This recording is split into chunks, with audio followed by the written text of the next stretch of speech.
मुझे एक बार फिर समझा दे पुत्री।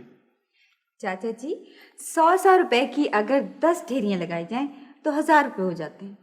और सुने 100 रुपए की अगर 10 ढेरियां लगाएं तो 1000 रुपए हो जाते हैं। खाली ढेरियां लगाने से कुछ नहीं होता, खज्जल खराब होना पड़ता है, मेहनत मशक्कत करनी पड़ती शहर में आके। दे गई ना फिर उल्टी तरफ बात ना तो तू मुझे सीधी तरफ समझा दे।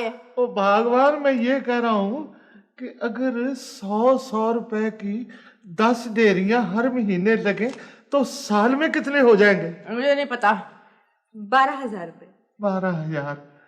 12,000 तो कर्ज हमारा कितना है? 6,000। 6,000 तो बाकी कितने बचे? बाकी 6,000। मैं देख 6,000 बाकी बच गए। अब हम अपनी बेची हुई जमीन भी खरीद सकते हैं। तू कुछ नहीं खरीद सकता, खरीदेंगे तो सोना चांदी खरीदेंगे, तेरी हैसियत ही नहीं है खरीदने की। और तूने फिर उल्टी बात की ना, मैं तो करती हूँ सच्ची बात, चाहे लगे किसी को कौड़ी। सुन भगवान, वो नेक बख्त कभी प्यार मोहब्बत से भी बात कर लिया कर। ये पैसे जो है मैं कोई साथ ले जाऊंगा। 1000 रुपए में कुछ बनता है आजकल? कोई सही बात कर। क्या हुआ बाजी? कुछ नहीं। कुछ तो है, बताए ना क्या बात है। ये जो चाचा और चाची 6,000 बचा रहे हैं, नहीं बचेंगे। क्या मतलब बाजी?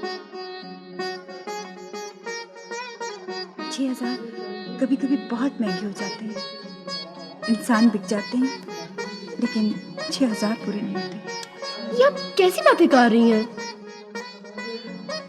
मेरे वालिद एक स्कूल में पढ़ाते थे। बीमार पड़े तो इलाज के लिए कुछ भी नहीं था। उनके एक दोस्त ने अपनी टैक्सी बेचकर 6,000 रुपये अस्पताल का बिल अदा किया।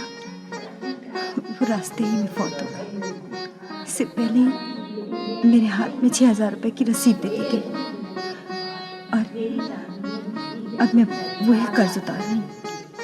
मामा याकूब, वो तो बहुत अच्छे हैं।